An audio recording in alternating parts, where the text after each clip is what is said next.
आज दिनांक 29 जुलाई 2020 को मैं डॉक्टर मनोज राय, एसोसिएट प्रोफेसर हिंदी विभाग टी स्कूल हिसुआ, नवादा, स्नातक द्वितीय खंड हिंदी प्रतिष्ठा के विद्यार्थियों को हिंदी साहित्य के भक्ति काल के बारे में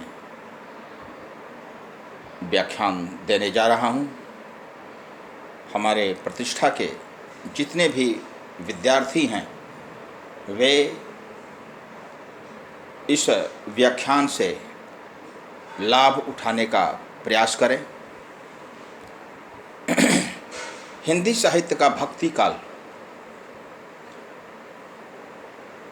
हिंदी साहित्य के इतिहास का स्वर्ण युग है। डॉक्टर गिरियासन ने, जो कभी पुराने गया जिला के जिलाधीश थे, भक्ति काल और हिंदी साहित्य का अध्ययन करने के पश्चात यह निर्णय कर बैठे कि हिंदी साहित्य का स्वर्ण युग भक्ति काल है और गोस्वामी तुलसीदास उस काल के श्रेष्ठ कवि हैं। बहुत दिनों पहले एक बार हमारे देश के पूर्व राष्ट्र कवि डॉक्टर रामधारी सिंह दिनकर चीन गए थे और वहाँ बीजिंग विश्वविद्यालय के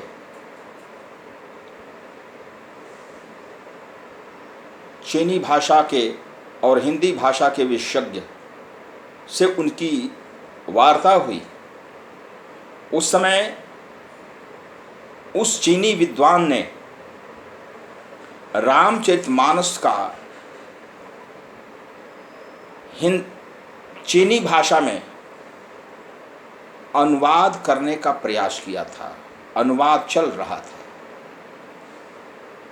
दिनकर जी उनकी उस साहित्य सृजनता से बड़े प्रसन्न हुए।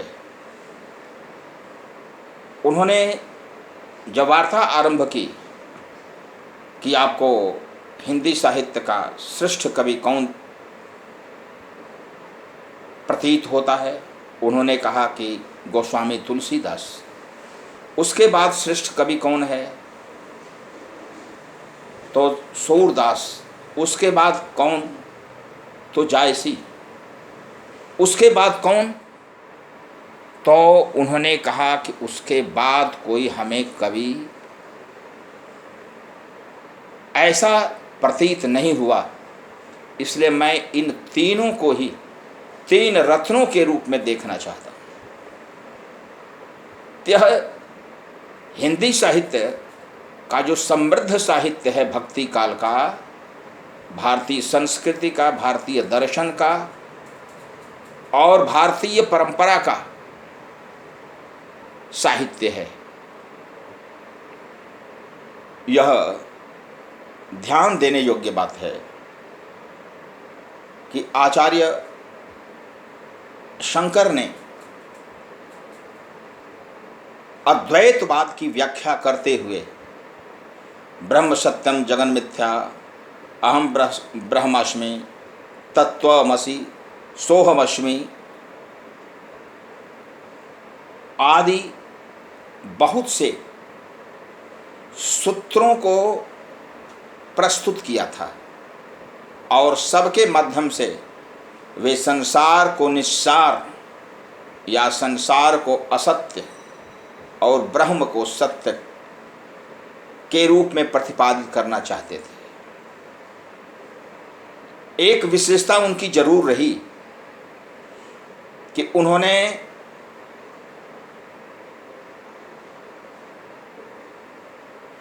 नास्तिकवाद का पुरजोर खंडन किया। इस कारण बौद्ध संप्रदाय और जैन संप्रदाय की मान्यताओं को उन्होंने अपने शास्त्रार्थ के द्वारा खंडित किया। पूरे आर्यावर्त में घूम घूम करके उन्होंने चारों दिशाओं में मठों की स्थापना की। बाद में विभिन्न स्थानों पर उनका शास्त्रार्थ हुआ, बौद्ध आचार्यों से, जैन आचार्यों से, और सब पर विजय प्राप्त करके उन्होंने जिस अद्वैतवाद की स्थापना की, यानी ब्रह्म सत्यम जगन मिथ्या, अहम ब्रह्मस्मि, तत्वमसि, सोहमस्मि, मैं ब्रह्म हूँ, तुम भी ब्रह्म हो, ब्रह्म ही सत्य है, संसार झूठा है। लेकिन उन्होंने एक जगह जब कह दिया कि द्वारम किमेकम नरकस्य, द्वार का कौन एकमात्र द्वार है, उसका उत्तर उन्होंने दिया था नारी। इस कारण उनके बाद जो हमारे यहाँ वैष्णव आचार्य आए, उन्होंने आधार तो बनाया अद्वैत का ही, लेकिन उन्होंने ब्रह्म के साथ ब्रह्म की माया को भी जोड़ दिया। शिव के साथ पार्वती,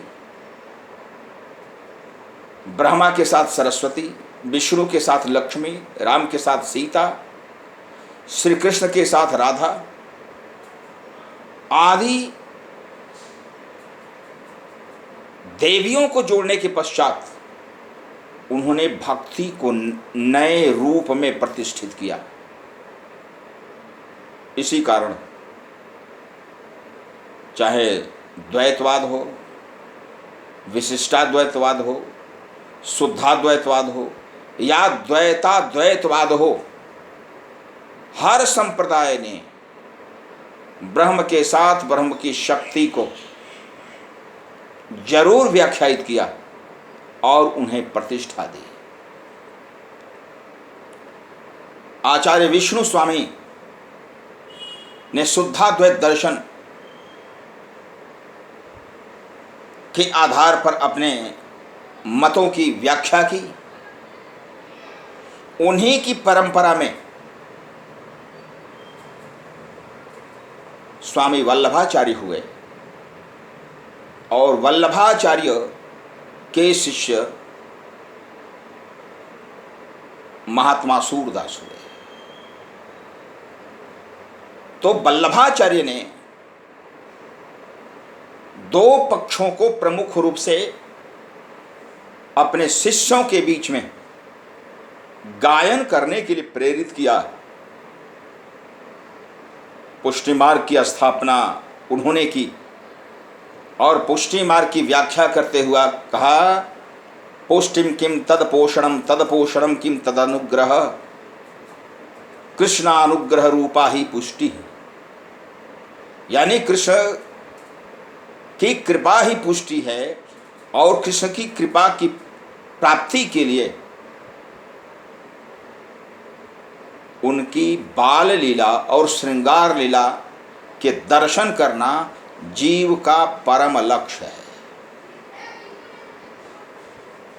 बाद में उनके सुपुत्र विट्ठलनाथ ने उस पुष्टि संप्रदाय का पालन करते हुए, उनके आदर्शों को प्रतिष्ठापित करते हुए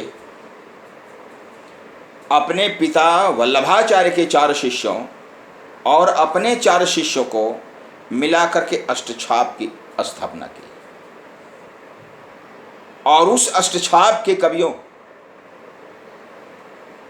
का एकमात्र प्रमुख उद्देश्य था गोवर्धन पर्वत पर स्थित श्रीनाथ के मंदिर में ग्वाल, आरती, शयन, उत्थापन इत्यादि अष्टयाम की जो सेवा होती है मंदिर में, उस अष्टयाम की सेवा को संपन्न कराना। यानी ये अष्टछाप के आठों कवि श्रीनाथ मंदिर के प्रमुख गायक थे।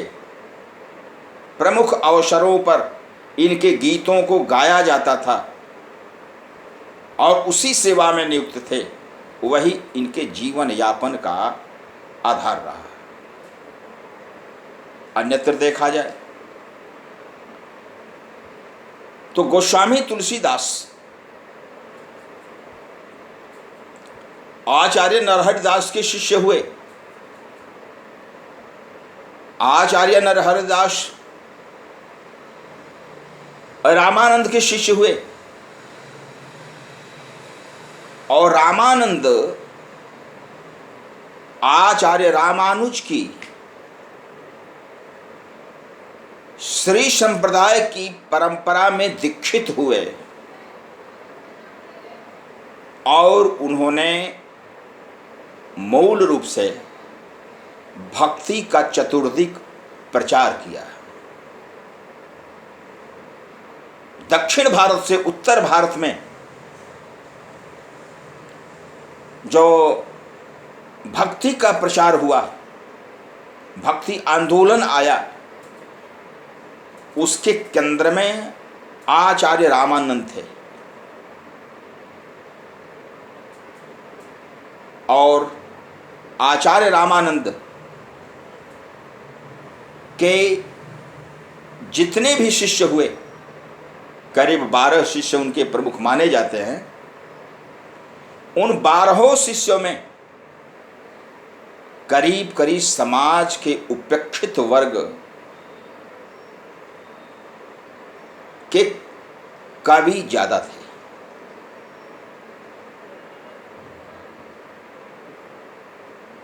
जुलाहा कबीरदास थे, रैदास रविदास जात के थे, सेन, धन्ना, पीपा, ये सभी आजकल की जो दलित बिरादरी कही जाती है उस वर्ग से आने वाले थे। लेकिन उन्होंने भेदभाव नहीं रखा और सबको अपना प्रिय शिष्य बनाया। निम्बार्काचार्य और मध्वाचार्य ने भी जो शक्ति के साथ, शक्तिमान के साथ शक्ति का विवेचन किया, अर्थात ब्रह्म है तो ब्रह्म की शक्ति भी है, ब्रह्म की माया है, ब्रह्म की भ्रार्या है, और इस रूप में उन्होंने जो व्याख्या की वह हिंदी के भक्ति साहित्य का आधार बना।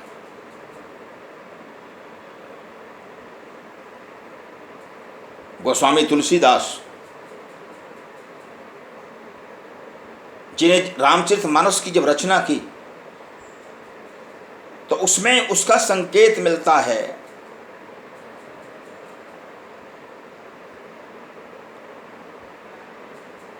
जिस समय मनु और शत्रुपा तपस्या करने के पश्चात भगवान राम को आने के लिए बाध्य करते हैं, उपस्थित होने के लिए बाध्य करते हैं, भगवान राम मनु से प्रश्न करते हैं कि क्या चाहिए आपको। मनु उनसे आग्रह करते हैं, चाहऊं तुम्हें समान सुत प्रभूषण कौन दुराव, दान शिरोमणि कृपा निधि वचन कहूँ सतिभाव, चाहूं तुम्हें समान सुत प्रभूषण कौन दुराव। यानी आप दानी शिरोमणि हैं, कृपा के सागर हैं, आपसे मैं क्या छिपाऊं, मैं आप ही के समान बेटा चाहता हूं, आपसे मुझे छिपाना क्या है। भगवान श्री राम उनके आग्रह को स्वीकार करते हुए कहते हैं कि आदि सृष्टि जहि जग उपजाया, सोई अवतरे ही मोर यह माया। आदि सृष्टि जो संसार को उत्पन्न करने वाली है, वह भी मेरे साथ यह जो सीता है वह उत्पन्न होगी। अर्थात वहां ब्रह्म अकेले नहीं आता है, ब्रह्म आता है तो ब्रह्म की शक्ति भी आती है, राम आते हैं तो राम की शक्ति भी आती है। मनु के समक्ष बोलते हुए भगवान श्री राम कहते हैं कि आप सरिस कहूँ खोजऊँ जाई, निपतव तनय होब मैं आई। मैं अपने समान कहाँ खोजने जाऊं, किसको खोजूं, मैं ही आपका बेटा बनूंगा और अकेले नहीं, मैं अपने अंशों के साथ आऊंगा। तो ब्रह्म राम के अंश थे लक्ष्मण, भरत, शत्रुघ्न आदि। अर्थात अद्वैत भी वहां पर द्वैत हो जाता है, विशिष्ट रूप से द्वैत है या विशिष्ट रूप से अद्वैत है। लेकिन इन लोगों ने अपने विचार के अनुसार आचार्य शंकराचार्य का प्रतिवाद नहीं किया। किसी भी प्रसंग में आचार्य शंकर के नाम का उल्लेख नहीं किया। उनके प्रति इनकी आस्था रही, भले ही विचारधारा उनके सिद्धांत के विकास के रूप में थी, विरोध के रूप में नहीं थी। इसी कारण जहां पर राम और कृष्ण को परब्रह्म सिद्ध करना है, वहां पर इन लोगों ने भी, इन कवियों ने भी उन्हें अद्वैत के रूप में ही अभिव्यक्त किया है।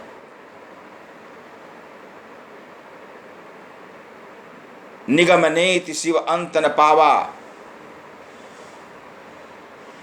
ताहि धरई जननी हठि धावा।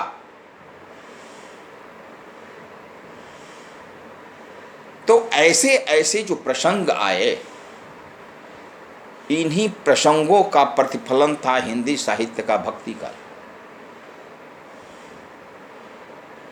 भक्ति काल में करीब करीब जितने वैष्णव आचार्य थे, उन आचार्यों के सिद्धांतों के अनुकूल कवियों ने अपनी रचनाएं प्रस्तुत की।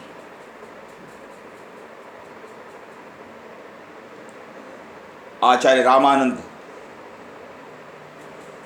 के शिष्य अधिकांश निर्गुणवादी हुए, निर्गुण ब्रह्म के उपासक हुए। लेकिन एक विशेषता जरूर थी कि उनमें मानवता कूट कूट भरी थी। आजकल की सामाजिक व्यवस्था के विरुद्ध भक्ति काल के सभी कवियों ने अपने नाम के साथ दास जोड़ दिया। शुक्ल, मिश्रा, ठाकुर, सिंह, शर्मा, पाठक, तिवारी, ये नाम ढूंढ करके देखिए, कहीं मिलेंगे ही नहीं। जब भी मिला तो सभी दास हो गए या बाई हो गई। पुरुष जितने भी कवि हैं सब दास हो गए, कवयित्रियां बाई बन गई, मीराबाई। ऐसी परिस्थिति सामाजिक समरसता को लाने वाली भक्ति साहित्य में आई। सूरदास ब्राह्मण, तुलसीदास ब्राह्मण, लेकिन कबीर मुस्लिम होकर के भी उन्होंने शेख नहीं लिखा, अंसारी नहीं लिखा। अपना नाम उन्होंने दास के साथ जोड़ा है। रामानंद के शिष्य थे, कबीर का उन्होंने अनुवाद नहीं किया, लेकिन दास जरूर रखा। और यह भक्ति काल की एक बहुत बड़ी विशेषता है। मलिक मोहम्मद जायसी, मंझन, उस्मान, ये जितने भी सूफी संप्रदाय से प्रभावित कवि थे, इनकी एक खासियत रही कि मुस्लिम धर्म की कट्टरता इनके साहित्य में नहीं है। ये अल्लाह के उपासक नहीं, बल्कि भारतीय परंपरा के गायक बने। मलिक मोहम्मद जायसी ने पद्मावत लिखा। पद्मावत में हिंदू धर्म की जितनी भी परंपराएं हैं, उपासना पद्धतियां हैं,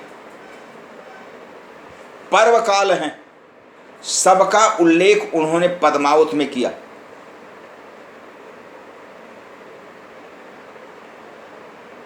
और पद्मावत और राजा रतन सेन को नायक और नायिका के रूप में रखा, लेकिन खलनायक यदि रखा तो अलाउद्दीन खिलजी को।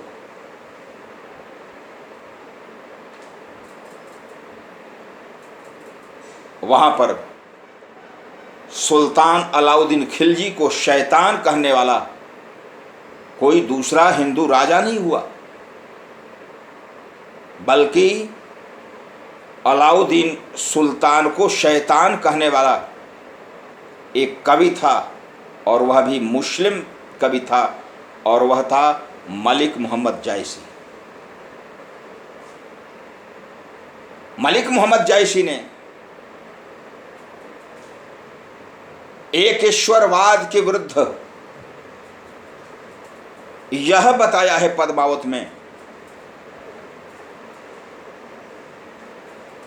कि पद्मावती और रतनसेन का जो मेल होता है उसमें शंकर और पार्वती की विशिष्ट कृपा होती है। जब पहली बार राजा रतनसेन पद्मावती के दर्शन करता है तो वह शिव मंदिर के पीछे दर्शन करता है, वह किसी पुष्प वाटिका में नहीं।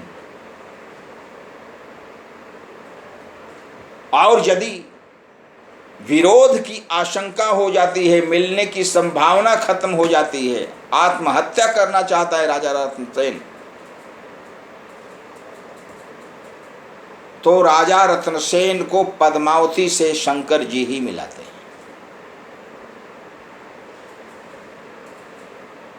यह धार्मिक उदारता भक्ति आंदोलन की विशेषता थी। सूरदास जन्मांध थे, लेकिन सूरदास को भी मात्र वल्लभाचार्य ने नहीं अपनाया, बल्कि वल्लभाचार्य के सुपुत्र विठलनाथ ने भी अपनाया। और पुष्टि संप्रदाय में यदि दीक्षित किया वल्लभाचार्य ने, तो अष्टछाप के कवियों में शीर्ष स्थान उनके पुत्र विठलनाथ ने दिया। कहीं कोई विरोध नहीं रहा कि शरीर से पूर्णतः दिव्यांग व्यक्ति भगवान की पूजा नहीं कर सकता।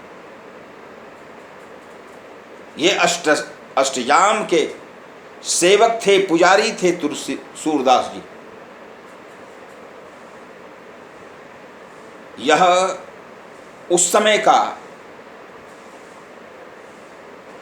भक्त कवियों का ही नहीं, भक्त कवियों के आचार्यों का भी वैशिष्ट्य था। अष्टछाप के 8 कवि सूरदास, कृष्णदास, परमानंद दास, चतुर्भुज दास, छीत स्वामी, नंददास इत्यादि जितने भी कवि हुए, ये सभी कवि एक जाति से संबद्ध नहीं थे, विभिन्न जातियों से जुड़े हुए थे, लेकिन आराध्य श्री कृष्ण और राधिका के प्रति इनकी भक्ति अटल थी। मैंने जैसा बताया कि वल्लभाचार्य ने दो लीलाओं को प्रमुखता प्रदान की, बाल लीला और श्रृंगार लीला। पूरा कृष्ण भक्ति साहित्य बाल लीला और श्रृंगार लीला का ही केंद्र बन गया। श्री कृष्ण या तो वहां पर बालक हैं या रास बिहारी हैं। श्री कृष्ण को वहां पर सुदर्शन चक्रधारी, महायुद्धा,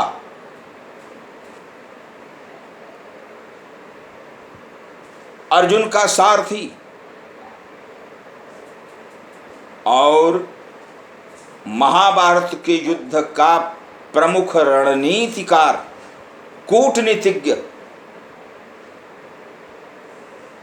बताने का प्रयास किसी भी कृष्ण भक्त कवि ने नहीं किया है।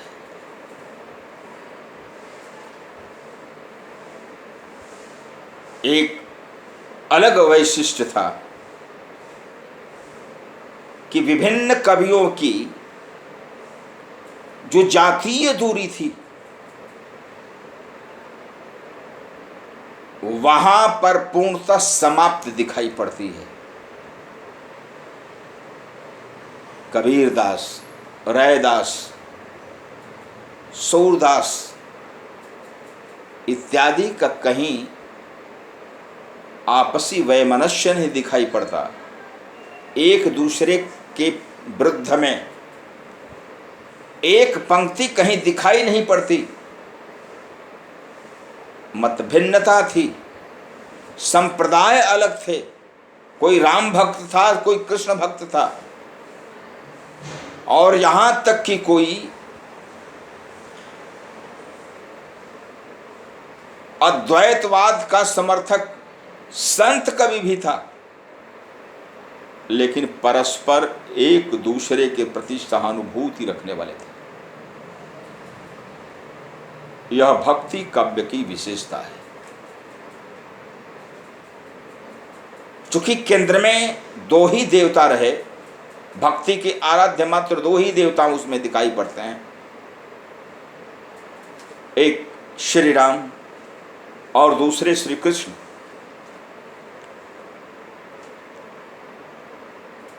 लेकिन ऐसा कुछ नहीं था कि श्री राम का जो भक्त है वो कृष्ण का भक्त नहीं है। कृष्ण के प्रति अनुदारता वहां पर दिखाई नहीं पड़ रही है राम भक्त कवि की।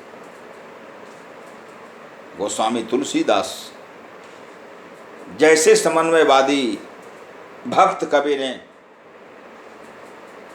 तो गीतावली रामचंद्र जी के लिए लिखी, तो श्री कृष्ण गीतावली श्री कृष्ण के लिए लिखा। जानकी मंगल राम के विवाह के बारे में लिखा, तो पार्वती मंगल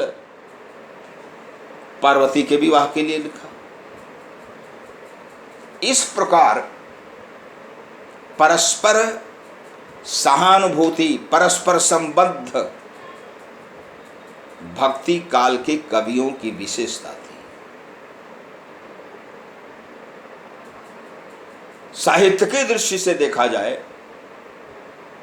काव्य सृजन की दृष्टि से देखा जाए, तो उस समय महाकाव्य, खंड काव्य, मुक्तक काव्य जो भी लिखे गए, उनमें अवधि और ब्रज भाषा का प्राचुर्य था। अवधि और ब्रज से भिन्न साहित्य यदि इक्के दुक्के लिखे भी गए, तो ये भक्ति के प्रवाह में डूब गए। उनकी प्रसिद्धि भक्ति ग्रंथों के समान नहीं रही। और इतना जरूर था कि इन भक्त कवियों ने भक्ति में कोई रूढ़िवाद का समर्थन नहीं किया।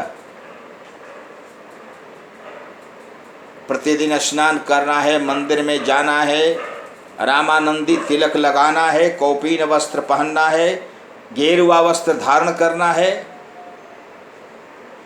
प्रतिदिन गंगाजल का सेवन करना है, स्नान करना है। ऐसा बाह्य आडंबर इनके साहित्य से अलग है। यह आवश्यक उन्होंने नहीं किया कि इनका जो पालन नहीं करेगा वो भक्त नहीं होगा। इसी कारण भक्त कवियों ने जो साहित्य की रचना की, उस साहित्य के पात्रों ने भी किसी रूढ़िवाद से बंधने के लिए प्रेरित नहीं किया। रामचरितमानस में राम का संवाद केवट से होता है। केवट उन्हें गंगा पार कराता है। उनके मित्र के रूप में निषाद राज है, लेकिन कहीं भी भगवान श्री राम ने निषाद को कोई न तो अप्रिय आदेश दिया है और न कोई उसके प्रति दुराव रखा है। यह स्पष्ट है कि गोस्वामी तुलसीदास के साहित्य में जितने भी राम के पक्ष के पात्र हैं, राम परिवार को छोड़ करके भगवान श्री राम सबको सखा कहते हैं, सबको अपना मित्र बताते हैं। भले ही वे पात्र इनको सखा नहीं कहते हैं, सभी नाथ कहते हैं। यानी भले ब्रह्म मान रहे हैं तो ब्रह्म होकर के भी रामचंद्र जी सुग्रीव को सखा मानते हैं, अन्य वानरों को सखा मानते हैं।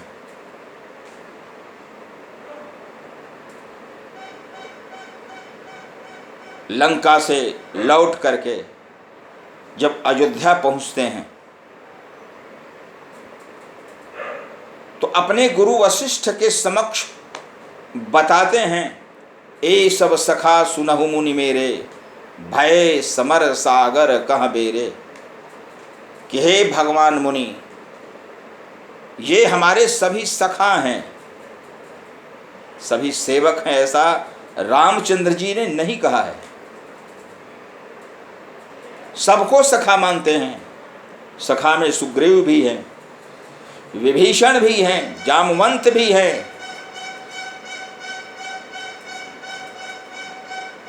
ये सब सखा सुनहु मुनि मेरे, भय समर सागर कह बेरे। यानी युद्ध के सागर में हमारे लिए ये नौका बन गए, हम संतरण कर गए इनकी कृपा से। ये सब हमारे सखा हैं। तो ऐसी उदारता अन्यत्र नहीं दिखाई पड़ती। मलिक मोहम्मद जायसी सूफी संप्रदाय के प्रतिनिधि कवि थे।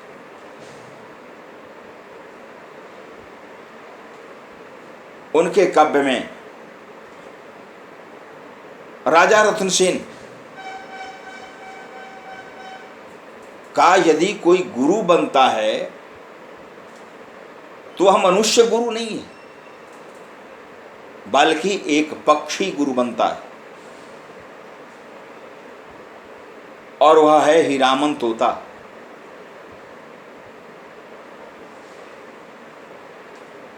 और जब नागमती जंगल जंगल घूम करके अपने वियोग का वर्णन करती है तो उस समय भी उसके संदेश को ले जाने वाला एक पक्षी ही है। ऐसी सहानुभूति मनुष्य और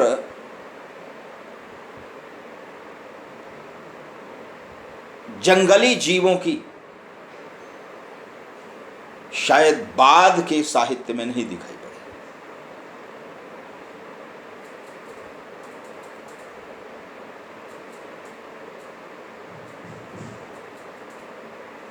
यानी वह जो साहित्य था मनुष्य और प्रकृति के संयोग का साहित्य था। समाज का हर वर्ग एक दूसरे से जुड़ा हुआ था।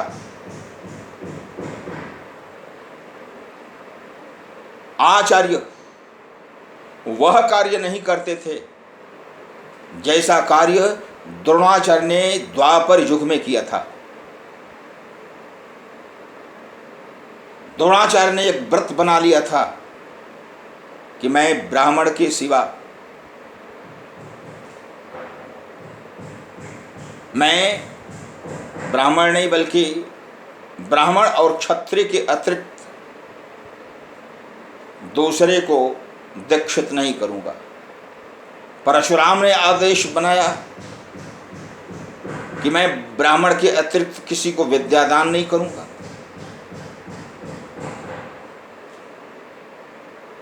गुरु द्रोणाचार्य ने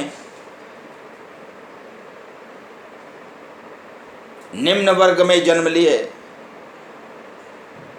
एकलव्य का अंगूठा कटवा लिया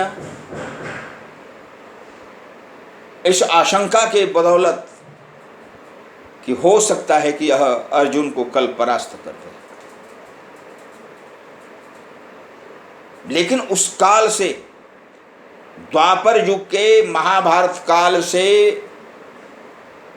हिंदी साहित्य का भक्ति काल का जो आदर्श है वह महान है।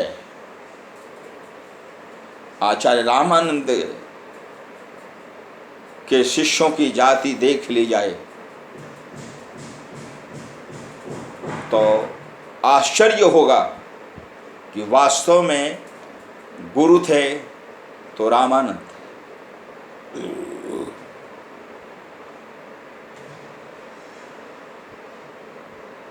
आचार्य वल्लभाचार्य ने अपने शिष्यों के बीच में जाति की दीवार नहीं खड़ी की। उनके सभी शिष्य कृष्ण के आराधक बन गए। साहित्यिक दृष्टि से देखा जाए तो दो भाषाएं ही आधार बन गई साहित्य की। भले ही वह समय अकबर का था, वह अकबर जो मुस्लिम साम्राज्य में सबसे अधिक क्षेत्रों पर शासन करने वाला था, और उस शासन काल में रामचरितमानस का सृजन हुआ।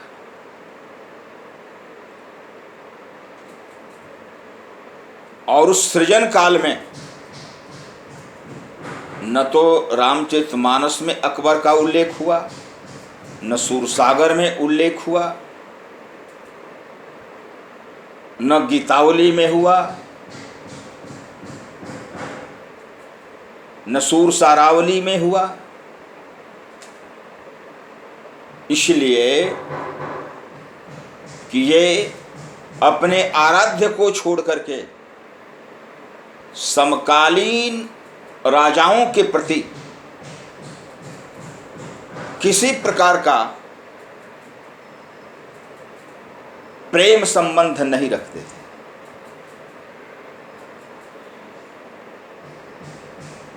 संतन को कहा सी करी सो काम, आवत जात पनहियो टूटी, बिसर कयो हरिनाम।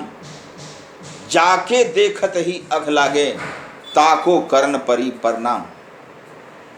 समकालीन राजा के प्रति ऐसी कटुक्ति वर्तमान समय में भी संभव नहीं है। जिसको देखने से ही पाप लगता है, उस राजा को हमें प्रणाम करना पड़ा। यह कष्ट है उस समय के भक्त कवि का, यानी उस काल के भक्त कवियों ने स्वाभिमान के साथ काव्य की रचना की। उन्होंने अपने साहित्य को किसी राजा के हाथों बेचा नहीं।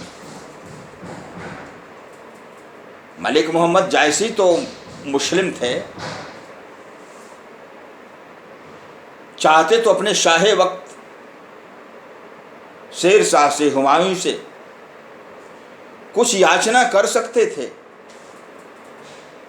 लेकिन उन्होंने कोई याचना नहीं की। गोस्वामी तुलसीदास और अब्दुल रहीम खान खाना मित्र थे, इष्ट मित्र थे। गोस्वामी तुलसीदास से सानिध्य प्राप्त करने के लिए अब्दुल रहीम खान खाना ने अपने को उस समय सूबेदार नियुक्त करवाया था काशी प्रक्षेत्र में। उस समय के वो सूबेदार थे। यदि मानस का हंस उपन्यास पढ़ा जाए तो उसमें बायाब्ता उल्लेख है कि अब्दुल रहीम खान खाना आग्रह करते हैं गोस्वामी तुलसीदास से कि आप रामलीला के लिए, हनुमान मंदिर की स्थापना के लिए चाहें तो सम्राट अकबर के द्वारा दी गई भूमि पर यह कार्य कर सकते हैं। गोस्वामी तुलसीदास ने उसे अस्वीकार कर दिया। और रहीम की भी इतनी आस्था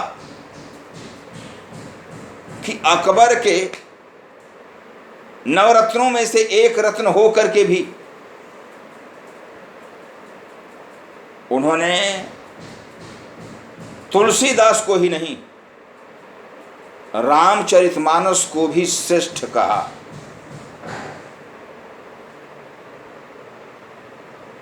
रामचरितमानस विमल, हिंदुवन जीवन प्राण।